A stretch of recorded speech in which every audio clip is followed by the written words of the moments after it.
So last night, I was talking with someone on Discord, of course, over text chat, but kind of reached into the realm of, barely touching religion, but more of like the goofiness, because I had brought up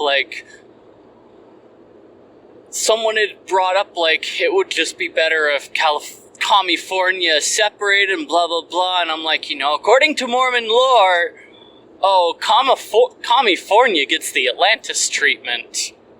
And then somebody else had commented, it's like, our equivalent of the Mormons left me like a little note on my door. I'm like, my senses engaged, and I'm like, was it the Jehovah's Witnesses? Must confirm. He's like, yeah, it was them. And I kind of went into it, and that really made me think. I've got a few stories from my mission talk, with the Jehovah's Witnesses. I had brought up one, but it gave me the idea, another nice storytelling idea. So, for those that aren't quite aware, I'm sure pretty much everyone has seen the Jehovah's Witnesses roll around at least once in their lifetime. You usually see them in pairs, but usually what they do is they have this weekly or whatever ritual daily where they basically all get together in packs, meet up in one spot, and then basically go out door to door to various people. It's not like Latter-day Saint missionaries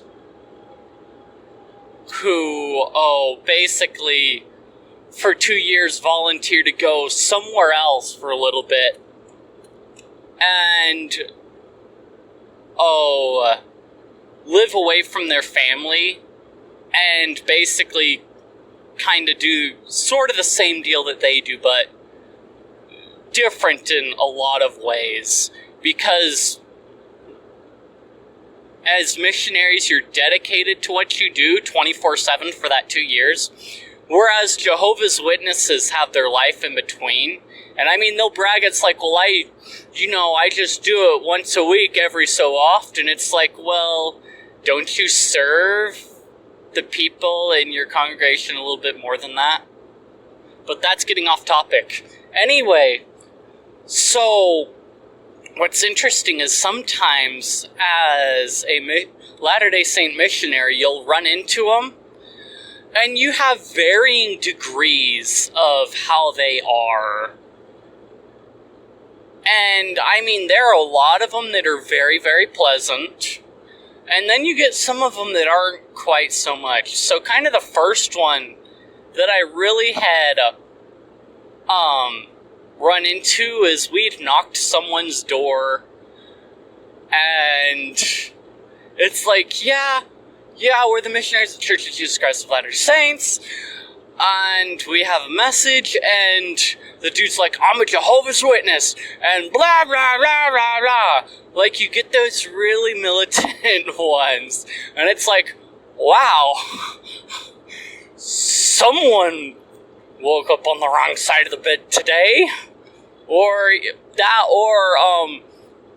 someone's wife is really in a pill. But that was kind of the first experience. Thereafter, most of them were pretty pleasant.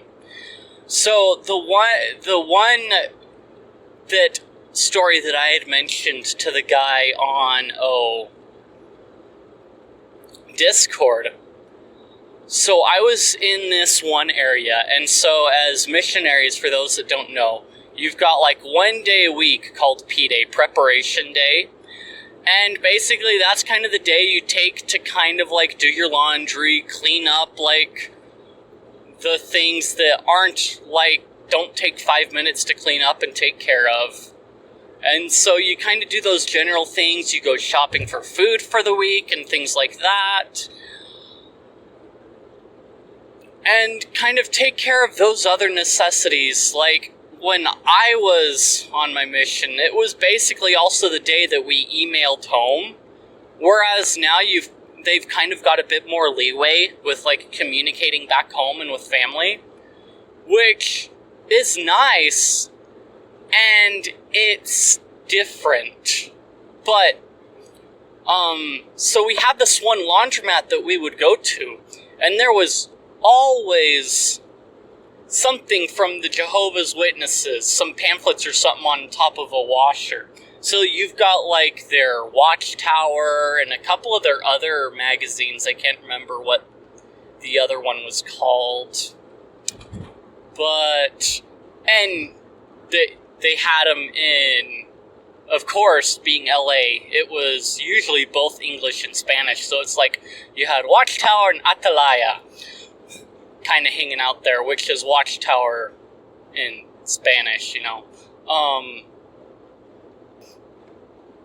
So we ended up leaving some of our own pamphlets on a P-Day after seeing this for a bit, on top of their stuff. And so it's like, okay, cool. We're doing something on P-Day, I guess. And so we did that. We finished up with our laundry and stuff. And so we go on with the rest of our week. So, come the next P-Day, we find that they'd switched stuff around. Our pamphlets were now underneath their stuff. So, it's like, So instead of switching it around, what we did is we left our pamphlets there, but we took their little magazine leaflets and we took them back to our apartment. So when we went back the next week, they left more leaflets there on top of our pamphlets. And so if we found that our pamphlets had basically disappeared, we basically replaced them with more. But we also kept taking their stuff. And so we'd, over course of a few weeks, we generated a nice pile of their leaflets. We had eventually gotten to the point where we had kind of had a goal to build up a pile of them such that they're basically a mile high. 'Cause, yeah, why not? I mean, it's not all that nice to give someone false hope, but I mean,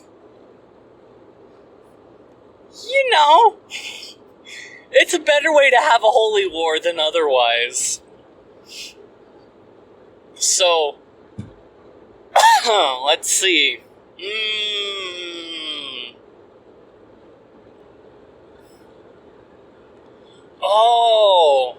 So, one thing they like to do in their magazines sometimes is, put up, what is it? Little, like, testimonial things somewhere in the middle of it. And so, in a different area I was in, they'd grabbed a few of their stuff already. And so you leaf through it, and it's like, you see this one guy, it's like, yeah, I used to be a Mormon, and I was talking with the Mormons, and, you know, the Jehovah's Witnesses came by, and they just showed me real and accurate information about the Bible, and I converted. And it's like, so one of the Jehovah's Witnesses' big spiels is like, they're more accurate about the Bible with their translation missing a few verses here and there, and whole excerpts and things like that. So their translation is more accurate, but it also has less verses in it, and it leaves out some details.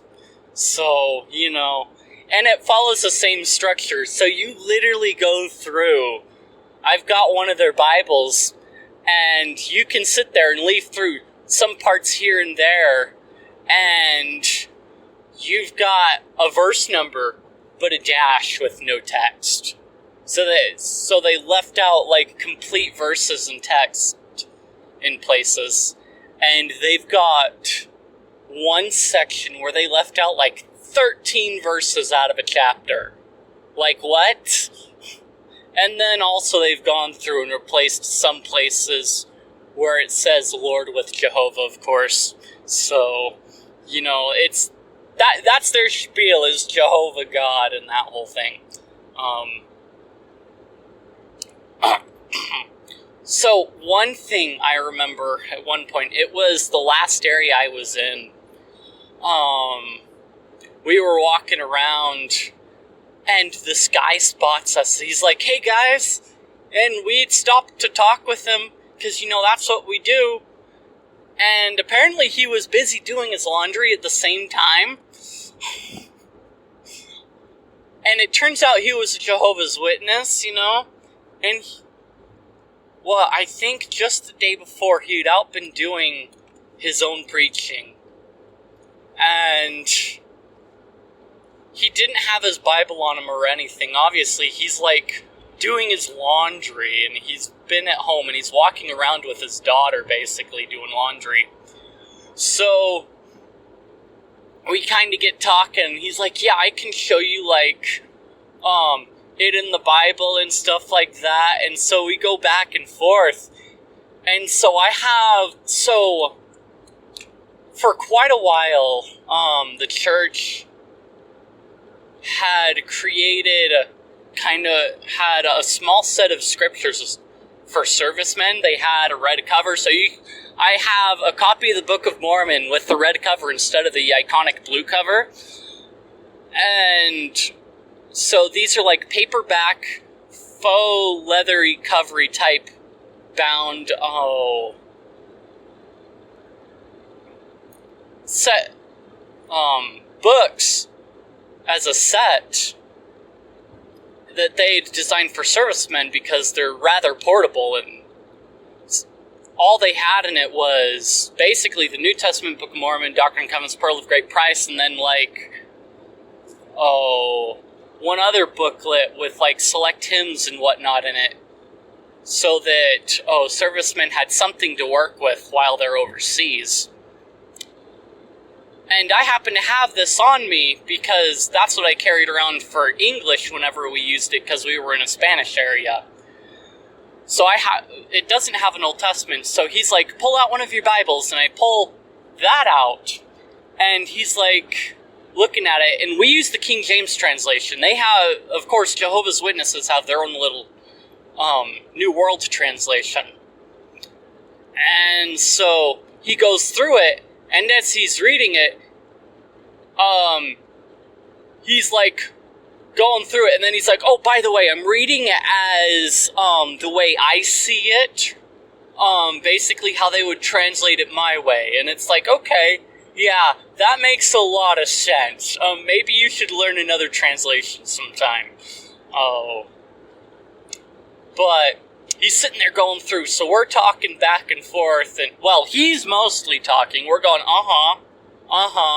and he's doing the typical, like, Jehovah's Witness thing, where he, like, holds it open, and holds it such that you can see it. It's almost, in a sense, kind of condescending, because the way that we as Latter-day Saint missionaries are taught to do it, you kind of, like, open it up for them and hand it to them and, like, have them look at it. Whereas they have all the control because they're holding the book and this, that, and the other. So he's talking most of the time, and his girl just starts to get bored out of her mind. And she's like, there were a couple times where she pulled on him like, "Dad, can we go home?" And he's like, "Honey, I'm almost done here. It's fine. We'll be here like 5 minutes later." "Dad." He's like, "Oh, okay, honey. It'll be fine. Just a little bit more." And so he's basically got, and she eventually sits down and like, and so we kind of finish up, and like, he's like, "Yeah, I'd better take care of her and take her home and all, and finish up with what I'm doing." And it's like, yeah, Yeah, have a good day, yep. It's like, get away. It's like, that was interesting. It's like, yeah, I feel bad for his daughter more than anything. It's like, yeah, that was pretty funny.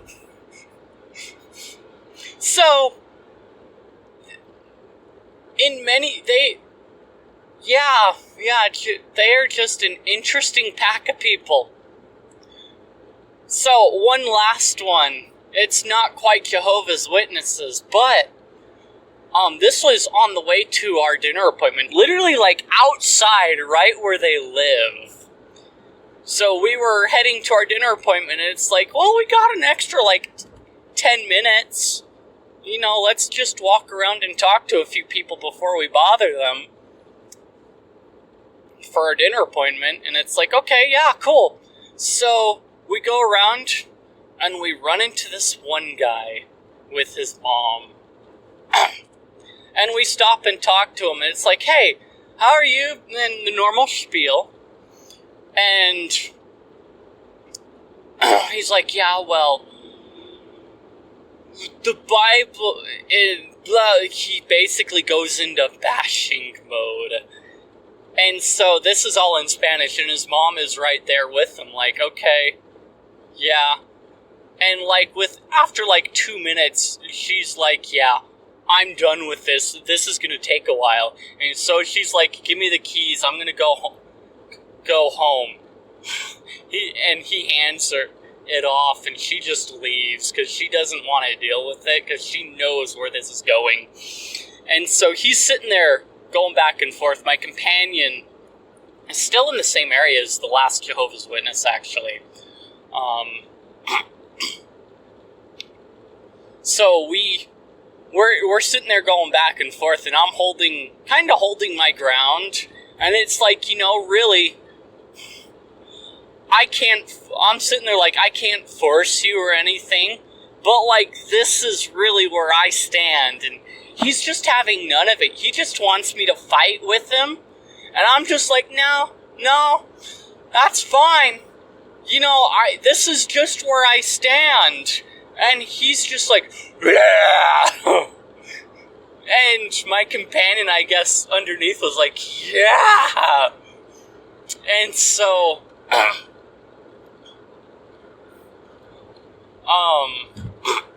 at the end, it's like, the guy's like, well, yeah, so, whatever. Yeah, see you later. And this took long enough that we were actually late to our dinner appointment, where we were right outside of, like, literally outside of the gate of the apartment where they live. And we were late because this one guy wanted to bash with us.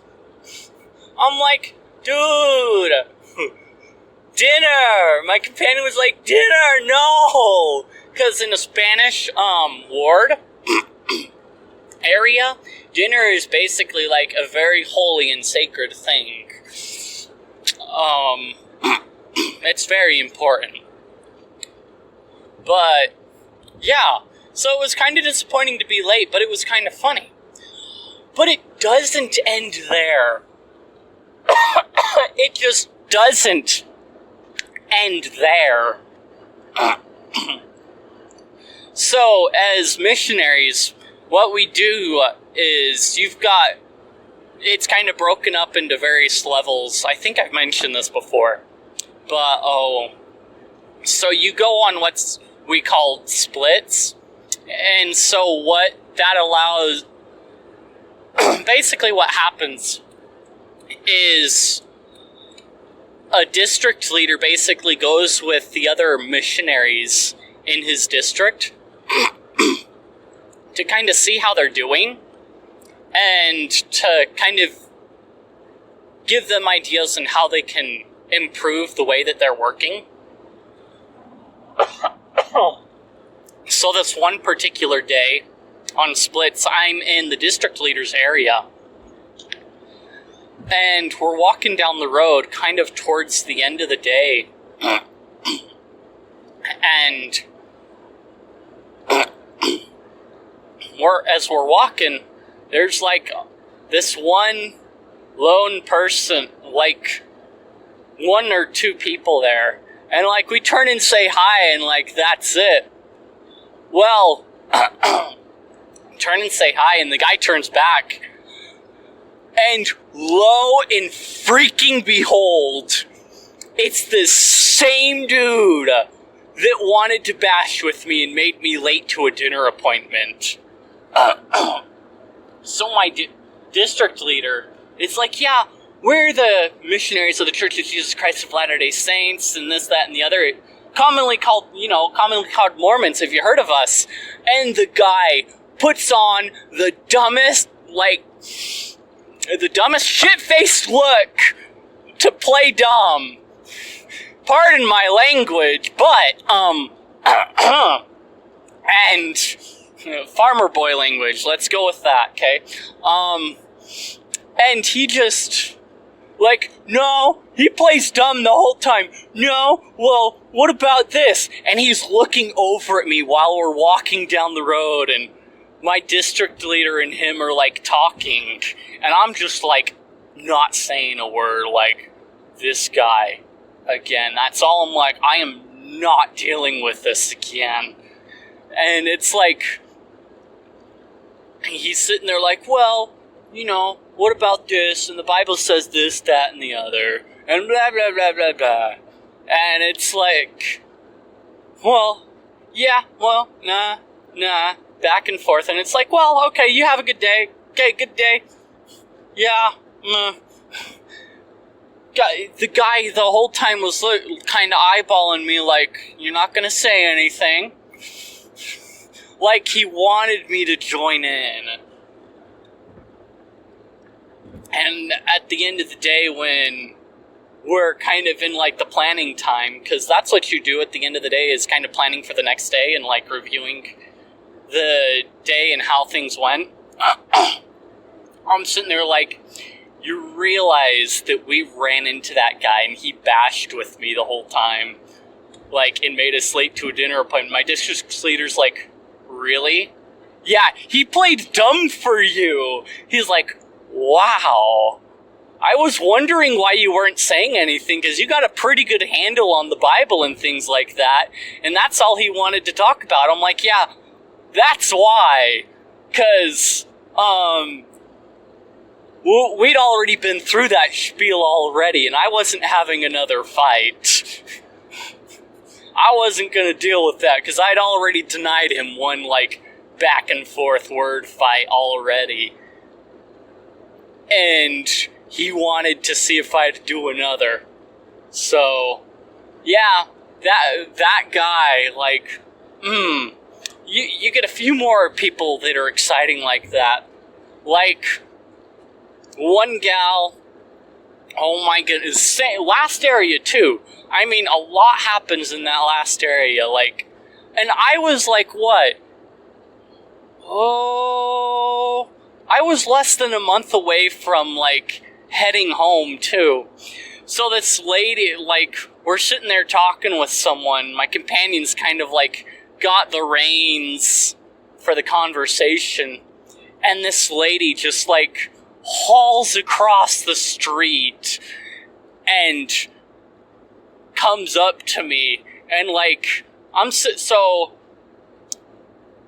they'd basically changed missionary policy away from, like, the standard backpack to a, side bag, basically, so it's a single strap side bag, briefcase type bag. And so I'm sitting there, like, both hands together, kind of holding the strap across my chest. And basically she takes her hands, puts them over mine, and, like, there's nothing for you here. Go find Jesus. Go home, go find Jesus. And then leaves. Like, lady, are you crazy? Do you know how much I've been through already? Lady, if you seen the stuff I've seen, you probably wouldn't be saying that. Honestly. But yeah, people from other areas are just really interesting, especially, like, when they're kind of like upfront about it. I've met like different people after the fact that have been like really nice and impressed and stuff. So, you know, it just kind of varies. It just sometimes seems like when you're in that white shirt and tie, when everybody's not in lockdown, of course, everybody just wants to maul you for everything. So, yeah, this has been a long one, but hopefully, you know, you enjoyed the stories decently. I can definitely pull more out of my hat where that came from, so, you know, have a good one. Find the subscribe star and make your way that way, and join the Discord. Scream at me. I do have a religion channel there, so if you want to really scream about something, we'll try and keep it peaceful. So yeah,